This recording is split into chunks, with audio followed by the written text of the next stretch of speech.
Hampir 13 tahun setelah Ratu Horor Indonesia, Susana meninggal dunia, labirin kisah hidup hingga kematiannya masih berbalut misteri. Disambangi tim insert investigasi ke Magelang, seperti apa Cliff Sang perlihatkan isi lemari mendiang istrinya yang hampir 13 tahun tidak pernah dibuka. Bagaimana saat Cliff menghidupkan memori kelam dan mengenang sang istri yang meninggal dunia dalam pangkuannya?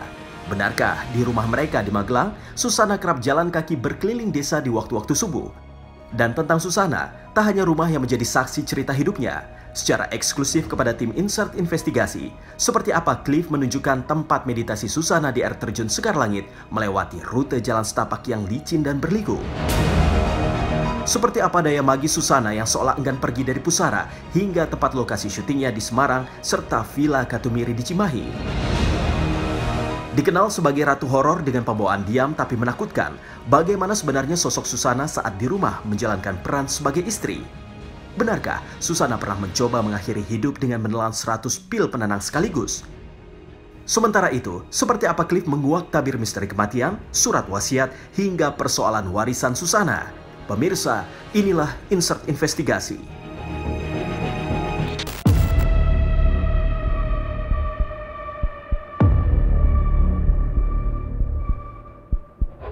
Susana Martha Frederica van Osch tak sekedar bermain film horor, Susana juga sukses menggiring imajinasi penggemar hingga ke dalam kehidupan nyatanya. Dengan senyum yang misterius hingga wajah ramah tapi diam, citra ini melekat erat hingga hampir 13 tahun kematiannya. Ia fenomenal, tapi juga menyisakan sisi misterius dan misteri. Tidak hanya tentang kematian, jejak hidup ratu horor menjadi teka-teki. Detik-detik terakhir saat mengembus nafas yang selama ini menyisa tanda tanya, kini perlahan tersingkap. Adalah Cliff Sangra secara eksklusif kepada tim insert investigasi, ungkap misteri sang istri seperti untuk pertama kalinya setelah 13 tahun kematian Susana membuka sebuah lemari di kamar beraura magis itu. Maka, dari Jakarta, tim insert investigasi terbang ke Yogyakarta, kemudian menempuh perjalanan ke Magelang. Tapi, legenda cerita Susana lengkap dengan pesona mistiknya membuat merinding tim insert investigasi sejak dalam perjalanan selama hampir 3 jam. Tapi tahu mas suasana di sana gitu. Di tempat Cliff, suasananya maksudnya. Kalau suasananya kurang tahu. Maksud kadang kan ceritanya kan menegangkan gitu. Maksudnya Serem gitu ya? iya karena memang Susana gitu kan. Tahu kameramen gue berani nggak tuh? Berani lah. Nggak mungkin. Gue sih emang agak sedikit-sedikit ini sih. Pas ngobrol infonya dia mau ngebuka sesuatu yang belum pernah dibuka tuh. Mau ngulik ngebuka semuanya sesuatu yang mungkin belum diketahui publik, itu gue agak takut sih. Kamu berani, Pep? Berani lah. Dan perjalanan itu sekitar 1 jam 15 menit tadi infonya dari bandara bandara mas? Kulon Progo ke kediamannya Mas Cliff. Oke, jadi kita langsung lanjut ke perjalanannya aja. Sepanjang 3 jam, dibalur pemandangan indah persawahan, hiruk pikuk masyarakat Jawa Tengah, mobil tim insert investigasi akhirnya berbelok ke gang sepi menuju rumah yang menjadi saksi bisu serta menyimpan jejak kisah hidup Susana sejak memilih angkat kaki dari panggung hiburan di era 90-an. Nyaris tak ada orang sepanjang gang sempit Kebon Dalam 2, Magelang Utara, Kelurahan Potro Bangsan itu. Suasana merinding makin terasa, apalagi ketika gerbang rumah nomor 1 dibuka, disambut nyalak anjing. Hanya gonggongan anjing, tiada suara riuh orang rumah seperti Cliff yang keluar menyambut. Suami Susana itu menanti di ruang tamu. Ketika Egy, reporter insert investigasi masuk dan menyapa, Cliff membalas kemudian berkisah tentang kursi favorit Susana di ruang tamu yang masih sama letaknya selama 13 tahun. Inilah kursi tempat Susana sandarkan tubuh sembari menonton televisi.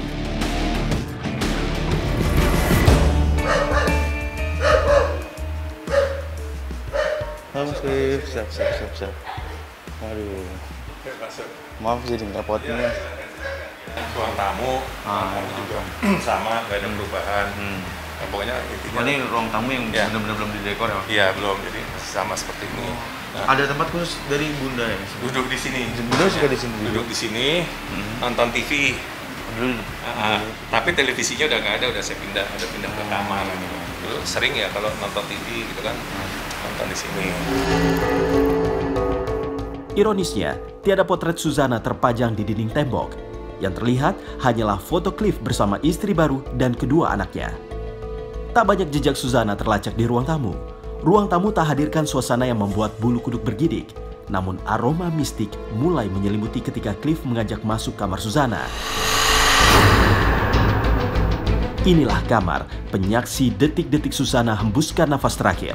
Lalu saat sorot kamera Insert Investigasi merekam kamar itu, lemari 2 pintu yang selama 13 tahun tak pernah terbuka, nyatanya salah satu pintunya telah dibuka Cliff. Dan rahasia Suzana yang terkunci pasca kematiannya terungkap. Hanya 2 botol parfum, 2 tas, serta bedak milik Suzana yang disimpan. Sementara baju syuting Suzana digantung di tembok. Menghabiskan waktu ya kebanyakan di kamar di sini. Di kamar. Ini masih ada peninggalannya Bunda. Ya, tempat tidur, kursi kalau Bunda duduk, kalau apa berdoa ya di situ. Ini baju-bajunya masih saya simpan.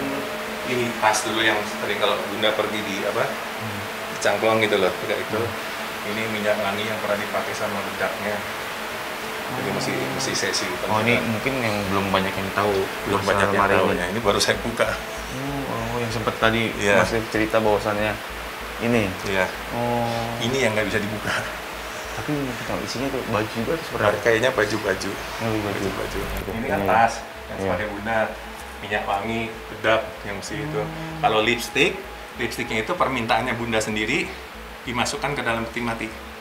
Lipstick. Ya, lipstiknya Bunda yang sering dipakai Bunda setiap hari. Bunda pernah bilang sama saya kalau saya meninggal ini lipstiknya dimasukkan ke dalam peti. Permintaan dari Bunda. Permintaan Bunda. Jadi begitu Bunda mau masuk dimasukkan ke dalam peti mati, lipstiknya saya taruh di tangannya Bunda. Cliff tak ungkap dengan gamblang cerita tentang 2 botol parfum, 2 buah tas, serta kotak bedak peninggalan Suzana. Terkesan, ia rahasiakan sesuatu tentang barang-barang itu. Sementara itu, Cliff berbagi kisah seputar 5 potong baju syuting model kebaya yang terakhir kali dikenakan Suzana saat syuting tahun 2007, setahun sebelum ratu horor itu meninggal. Dari sekian baju ini nih tersisa ini aja atau Ya, memang? karena yang kan dulu banyak ya, monggo positif banyak. Kan ada saudara yang minta, ada penggemar yang minta, ada disumbangkan ke gereja, ada yang saya sumbangkan ke masjid juga buat penggemar-penggemar. Jadi saya juga kalau suruh ngurusin bajunya Bunda yang jumlahnya mungkin puluhan bahkan mungkin sampai 100 kan saya kewalahan juga gitu kan. Jadi nggak apa-apa lah, kenang-kenangan buat mereka, kita juga pilih-pilih buat saudara, buat keponakan, buat penggemar gitu yang minta dari daerah kita kirim. Saya cukup koleksi yang ini ada. Oh, gitu. Istri saya minta malah saya nggak kasih. Ini dipakai dulu syuting mungkin udah 15 sekitar 17 atau 18 tahun yang lalu bajunya. Ya. Ini memang pada saat memang dipakai buat syuting. Syuting ya, dipakai buat syuting. Kebutuhan buat syuting. Iya. Baju sendiri ya. Iya, baju sendiri, jahit sendiri, bikin apa yang ngasih ide sama tukang jahit kayak masang mote-mote gini ya Ibu Susana gitu dulu. Tapak-tapak sang fenomenal horor di kamar itu makin membuat merinding ketika Cliff secara eksklusif kembali mereka adegan saat kedua tangannya memangku tubuh Suzana sebelum malaikat maut menjemput. 15 Oktober 2008, tepatnya saat subuh, Cliff dalam debar yang mencekam mendengar 2 permintaan terakhir Suzana.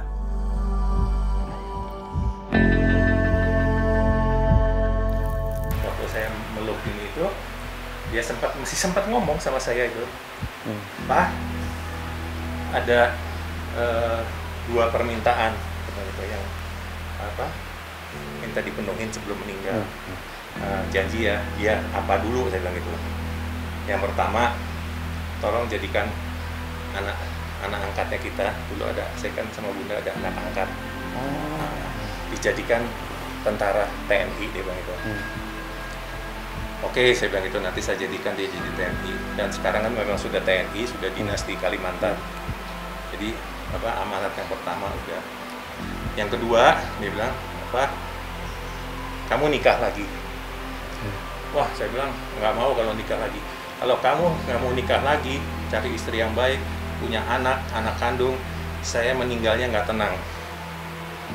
Beda bahasa itu. Sampai kayak gitu. Saya daripada berdebat juga saya nggak enak gitu kan, akhirnya Iya. ya oke lah saya bilang gitu ya. Udah ngomong selesai, Bunda tuh tarik nafas 1 kali, buang nafas.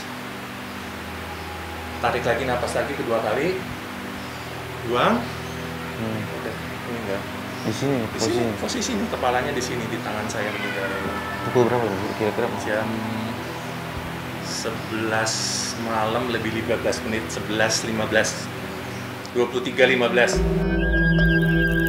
Bukan sakit, nggak bisa apa-apa, koma gitu, tidak. Biasa ngobrol, kita juga nggak nyangka bahwa mau pulang secepat itu gitu loh. Tiba-tiba ngambil napas 2 kali, kok langsung les gitu.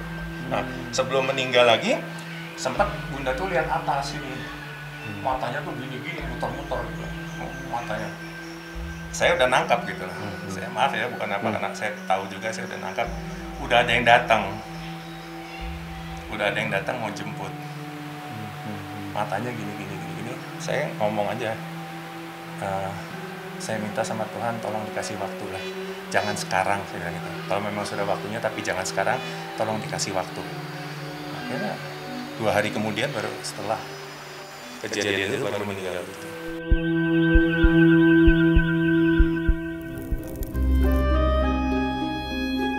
Dan kamar terkhusus tempat tidur itu merekam nyawa pemeran Nyai Roro Kidul dicabut dari jasad fananya akibat menderita diabetes yang sudah parah serta merembet ke bagian organ tubuh lain.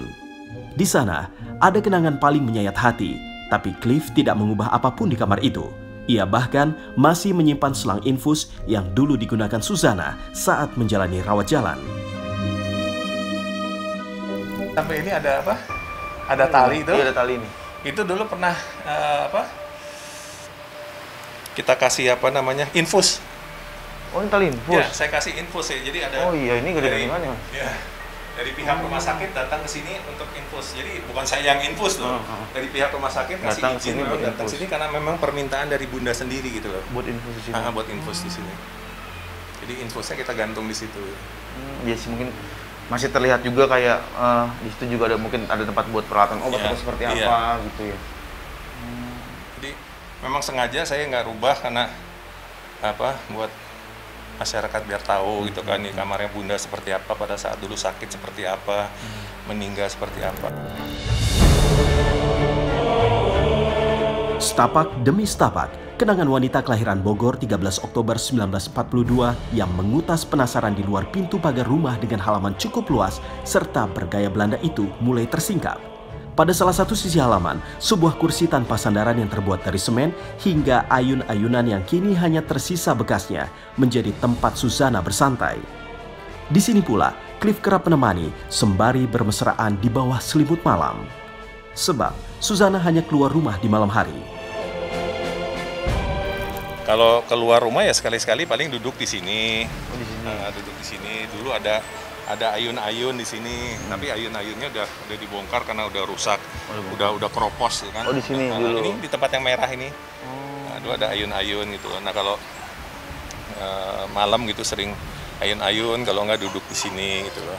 Oh, jadi biasanya kalau sambil santai minum teh atau apa gitu ada? Enggak, duduk aja, diem aja ngobrol gitu kan. Ayun-ayunnya adep-adepan gitu kan, adep-adepan gitu. Paling ngobrol sama saya berdua sambil ayun-ayun gitu kan.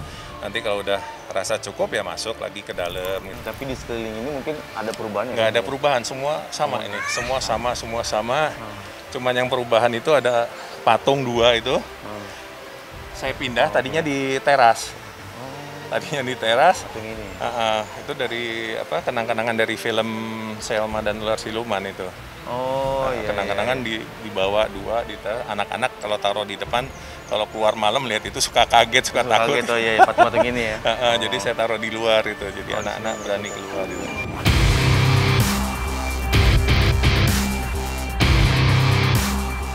Jalinan kisah hidup Suzana meretas nalar yang nanar. Epifani dalam sekelumit kisahnya berselubung metafisis. Wanita berdarah Indo-Belanda ini ingin menjelma sebagai burung ketika nyawanya terbang ke langit menuju sang pencipta. Bagi Cliff, ini tak sekedar kata kosong. Pasca Suzana meninggal, Cliff kerap mendengar seekor kutilang bersiul mengikuti langkahnya hingga ke Yogyakarta. Beberapa tahun ini, kicau kutilang tak terdengar. Hingga pagi hari, sebelum tim insert investigasi, seekor kutilang bersiul di pohon dan Cliff merekamnya. Berapa lama ada terus itu, memang nyata, itu nyata. Boleh percaya boleh enggak, itu burung ngikutin terus. Burung apa tuh? Burung kutilang. Di rumah tuh suka Di rumah sini, nanti kalau saya pergi ada yang ngikut gitu. Nanti di tato di pohon. liar, burung liar. Iya, burung liar. Udah sekian lama berapa tahun belakangan ini udah nggak pernah ada kan, udah mungkin udah dia udah nggak ada lah. Tadi kemarin kan saya bilang sama Bunda, nah, besok mau ada yang datang nih dari Trans TV, mau lihat kamar, mau minta izin, mau syuting, mungkin mau ke makam, dia bilang itu kan mau istilahnya nostalgia sama mama dulu, saya bilang gitu. Nanti saya kasih lihat syuting, saya rekam tadi pagi jam 5:30 pagi, burung kutilangnya datang. Coklat, saya rekam sampai 1 menit tuh. Percaya nggak percaya, dia menyetujui lah gitu. Jadi sebetulnya nggak masuk di akal gitu kan. Mungkin semalam saya habis ngomong gitu kan, mau ada yang datang dari Trans TV, dari Insert, saya bilang tadi pagi datang. Nanti saya kirim videonya.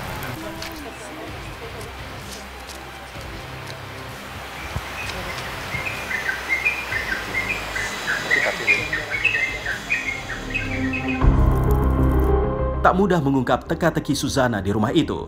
Tak semuanya bisa dijamah logika, seperti kebiasaan Suzana yang hanya keluar rumah di malam sekitar pukul 2 dini hari, sembari berjalan keliling kampung. Kalau Bunda tuh sering jalan Di kampung. jalan kampung setiap jam 2 malam itu Bunda. Dari mana? Dari depan situ, depan Bunda. Iya, dari sini, dari keluar sini nanti pokoknya satu kampung dikelilingi, nanti ke kanan, balik, nanti ke kiri, kembali lagi ke sini gitu. Muter pokoknya satu kampung diputerin gitu. Memang harus jam 2 malam. Ya biar nggak ada orang, biar sepi gitu, nggak ada, nggak maksudnya bukan apa ya. Kalau ketemu orang itu kan nanti ngobrol, ya, ya kan, figur. minta kadang-kadang nanti cerita-cerita, minta foto, jadi malah makin lama gitu. Ya sampai ujung sana, ke sana, ini mungkin ke sana berapa ya, 400 meter, apa 300 ya kurang lebih kalau muter 2 kilo lah, 2 kilometer. Masih kuat pada saat itu. Ya kuat, masih sehat.